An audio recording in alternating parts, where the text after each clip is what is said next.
and Leninist ideologies, the new government took control of the country's economy and put an end to the privileges of the rich.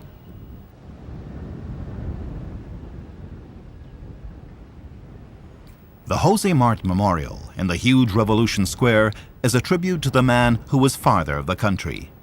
This 19th century writer fought Spanish rule and founded the Cuban Revolutionary Party. He was killed in 1895 in a battle against Spanish authorities.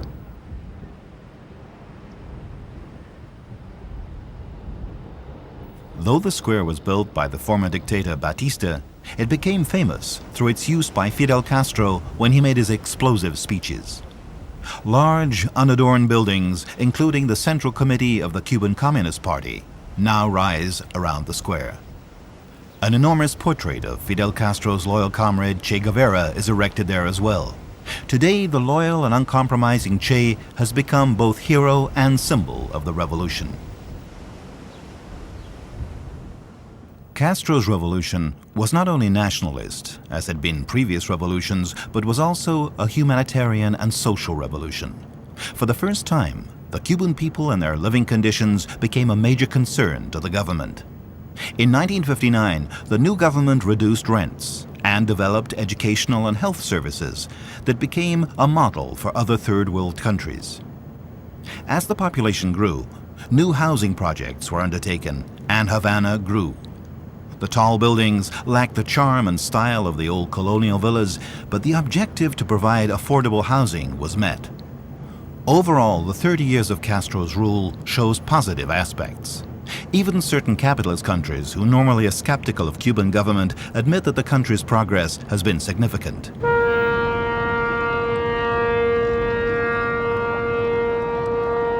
The public health system is as good as that found in the United States, and Cuban hospitals offer good quality care which is free of charge. Illiteracy has virtually been wiped out in the country, and school attendance is mandatory and also free of charge. However, with the growing economic difficulties for many Cubans and the unending American embargo which stems from the superpower's hatred of Castro, many Cubans today long to see the departure of the man they once hailed as a national hero. It must be pointed out, however, that when the Barbudos took power, American investments on the island went sour.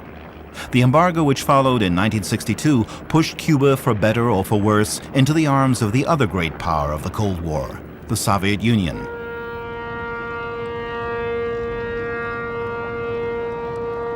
Since the collapse of the Eastern Bloc, Cuba, the only socialist bastion in the entire Western Hemisphere, has faltered.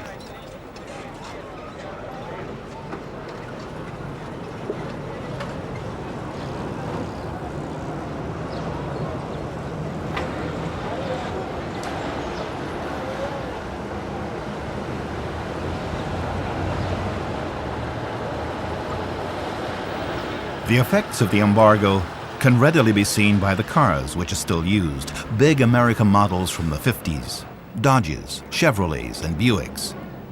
It's as if time has stood still, for Cuba has imported very few Western cars since that time. Anyway, the Cuban man in the street couldn't afford one. The new models you see are usually government perks. The most coveted prize for a Cuban is the workers' symbol imported from Eastern Europe, the Lada. However, there is no more gasoline arriving from behind the old Iron Curtain. So even though the cars are in tip-top condition, they guzzle gas in a country where there's very little gas to be guzzled. Looking on the brighter side, Havana is one of the few major cities with almost no traffic jams. Bicycles are everywhere. Public transport is always full. So these old limos earn their keep as tourist taxis during the week and transport the owners' families to the beach at the weekend, where they can forget their daily toil for a few hours.